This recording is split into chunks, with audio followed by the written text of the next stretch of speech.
And that's part of the maturity process. Hell, I talked to Carson Wentz on Sunday after the game in London against the Browns. He was several yards short of the sticks, and he decided to take on two guys, and now he's got some sort of left shoulder thing that who knows what it's going to do. He ultimately was able to come back and play. It had that vibe he's not going to play. He came back and played. They won the game. But he said, I got to be smarter. And I think every quarterback's got to understand that. You're doing yourself no favors. You're doing your team no favors by not being available to play, by getting so caught up in the moment, so caught up in that desire to make one play that you impair your ability to even be on the field for other plays, maybe for the rest of the game, maybe for a week or two, maybe for the rest of the season. And that leads to the other moment. It's funny, too. We know how the fans feel about Russell Wilson. We know how the Giants feel about Russell Wilson. Because for the limited period of time that Russell Wilson was in the game last night, the collective vibe was, get that guy out of there. Bring back Jaxson Dart. And that led to a moment. And I have a ton of respect for Brian Daboll for owning the moment. Other coaches would have gotten upset. You're asking me that question. We just had this win, and you're worried about that. You know, whatever. Daboll owned it, and we'll hear from him in a second. But there's the play where Jaxson Dart went down. This is late in the third quarter. They send him to the medical tent. They pop that thing up. Now, this is a mobile doctor's office. Okay, that's how we have to view it. And there's Brian Daboll sticking his head inside. He didn't cross the threshold, but he's clearly in a spot where he should not be. Cam Scatterboo went inside before they told him, get your ass out of here. But right. Before we say anything more about this, because I was a little disappointed last night that it turned into Yuck Fest. I don't want to take shots. I love Al Michaels. But, you know, when Herb Street says, well, I don't blame him, I would have been in there too. Well, Kirk, then you don't understand how it works in the NFL. Because this is an area that is supposed to be health care provided to patients.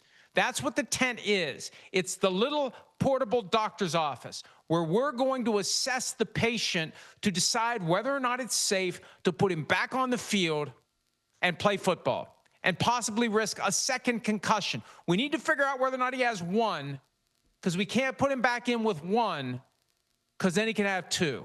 And that's when bad shit happens, to use the technical terms. So no, there should be, the whole reason for it is they want to minimize distractions. So the head coach sticking his face in the opening in the tent is a distraction to the process. A teammate walking in is a distraction to the process.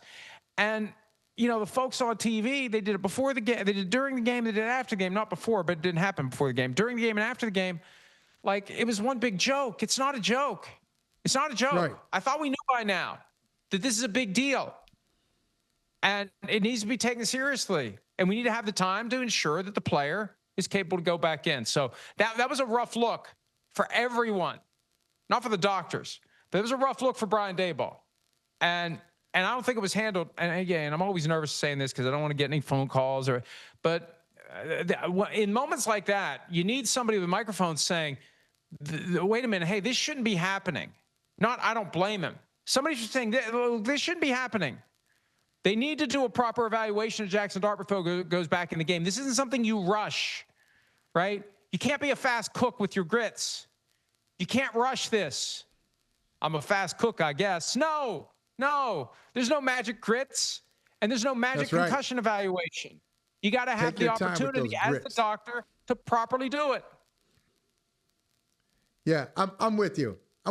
I have known Brian Daboll. I got a ton of love and respect for him. I've known him for over 20 years. I remember he was here. I met him when he was a wide receivers coach for the Patriots in the early 2000s. He and Josh McDaniels were Bill Belichick's first two hires as coaching assistants, and they worked their way up the system. So I've known those guys for a long time, learned a ton of football from them, had some great conversations with both of them. So I love Daboll, but he was totally wrong.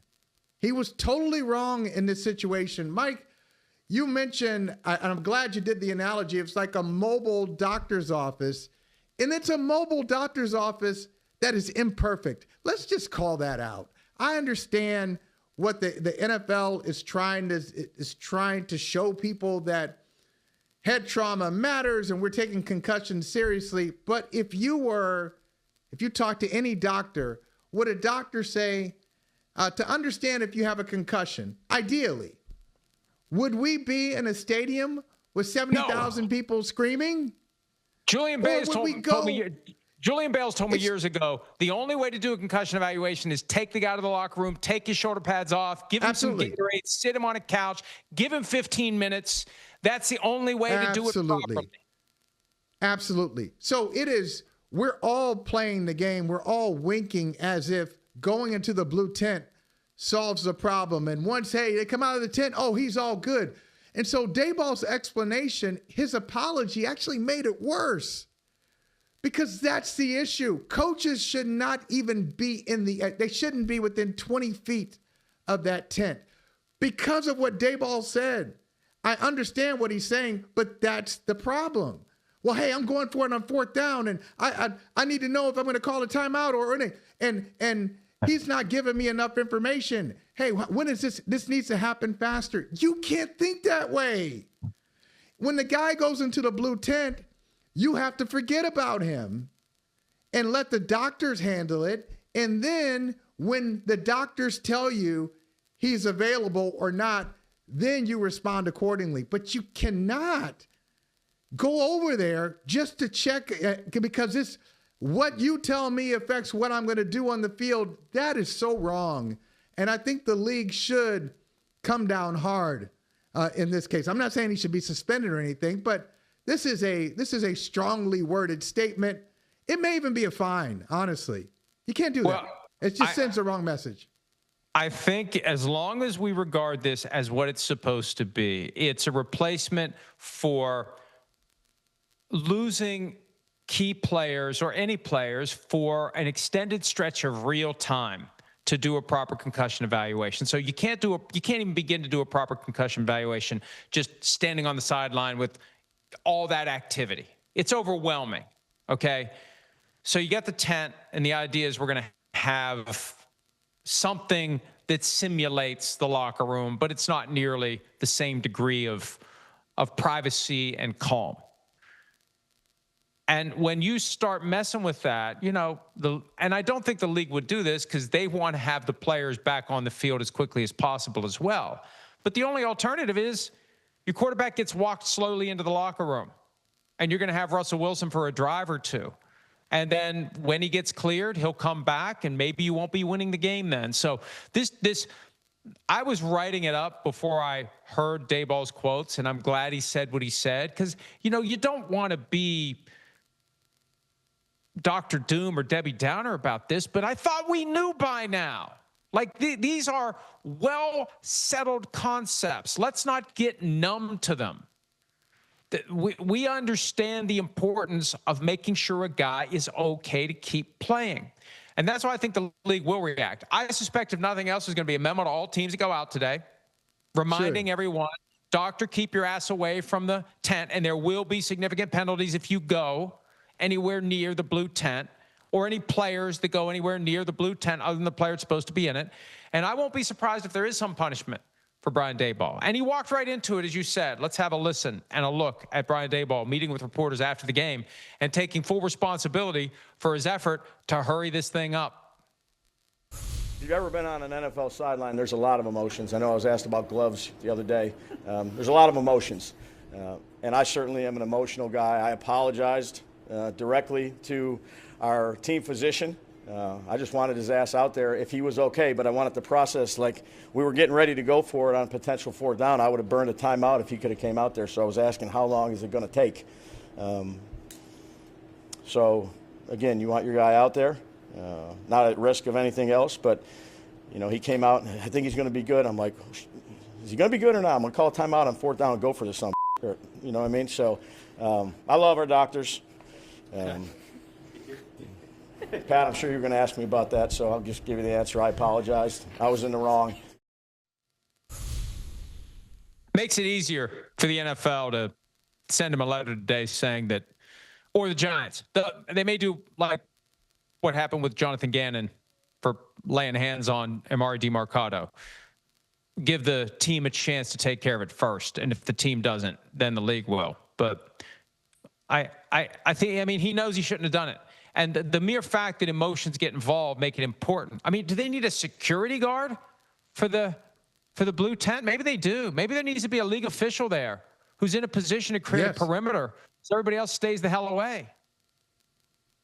Yes, I think I'm surprised that doesn't exist already. I see a lot of people, I don't know what everybody's role is. You see, when they put that tent up quickly and there are a bunch of people standing around, is one of them an undercover cop? Is one of them an official? I don't know. But there needs to be, because what he just said there, every coach, he's not saying anything that no head coach thinks. Every head coach thinks this way. How long will it be, especially for any player, but particularly your starting quarterback? How long is it going to take? And no one should be answering that question. That creates and I know he wasn't trying to do this, but if you look at it optically, or if you think about it, now you're almost leaning on a medical professional to do something that they're not prepared to do. You're in a position of power. You're the head coach of the New York Giants. Hey, hurry up. Well, we can't hurry up. The game situation doesn't matter. What matters more to you, the game situation, or do you want us to figure out if this guy is fully right? And we may need, I know, coach, you don't have it. We may need another 3 minutes in real time. And that may not line up with, should I go for it or should I call a timeout before fourth down? We got to do our job. And just the fact that somebody's standing there with their arms crossed, tapping their feet, makes it harder for you to do the job. The mere existence of Brian Daboll's urgency impaired the evaluation. How could it not?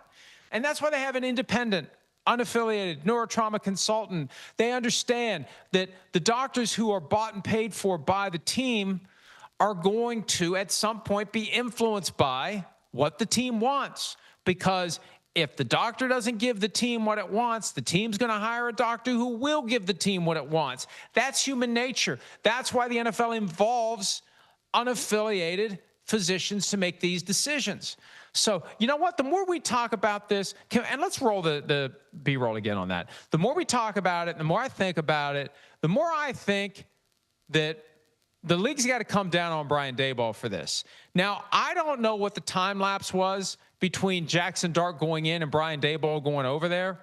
But, you know, he was chewing on the team's orthopedist. I mean, the whole thing is a bad look in the year 2025 when we are 15 years removed, almost 16 to the month from the NFL's forced concussion epiphany, thanks to Congress bringing Roger Goodell and DeMaurice Smith to Capitol Hill and basically saying, you guys got a problem, and if you don't clean it up, we will. And, all of a sudden, what do we have to do? We better clean this up because we don't want Congress to give us a solution that's going to be far worse than the one that we'll make for ourselves. But we should be in a better spot now. And what happened last night shouldn't happen. And yucking it up shouldn't happen. Making light of it shouldn't happen. And I know that we live in a time where people are going to be like, settle down, calm down. Somebody's got to protect the players. And if the coach isn't going to do it, somebody else has to do it. And right then, the coach was putting his player, whether he meant to or not, and he clearly didn't, but he was putting his player in jeopardy of being cleared when he shouldn't have been cleared. Yeah, he shouldn't have been there. Why was Cam Scatterboot in the tent? That's the other thing. Why would he do it? And you said someone has to protect the players. Mike, it's usually, and the players will tell you this, it's usually not the player protecting the player because they understand the stakes, especially high-profile positions, quarterbacks. Go back to quarterbacks again. Quarterbacks know if I come out of this game, if I have to miss a game, that's an opportunity for somebody else to take my position. Even the best quarterbacks in the league sometimes have a bit of insecurity about giving up the job to somebody else. Hey, this may lead to me going to another city. I don't want that. I don't want somebody else taking my position. So players usually fight through it. Players usually don't err on the side of caution. So if players aren't going to do it and coaches aren't going to do it, somebody the league has to make a stronger statement about this is a line you just can't cross. We have this here for your protection. Let us handle it. And when the player is ready to go, we'll let you know. Something that just occurred to me now, because John Madden, the late John Madden, Hall of Famer, one of the most important names and figures in the history of football. He became a staunch advocate for player safety late in his life and in his career. I'd love to know what he'd say about what happened last night. He'd be livid. He'd be livid about what happened last night. Hi, it's Mike Florio. Thanks for watching PFT on YouTube. Hit subscribe for the latest news and analysis from Pro Football Talk.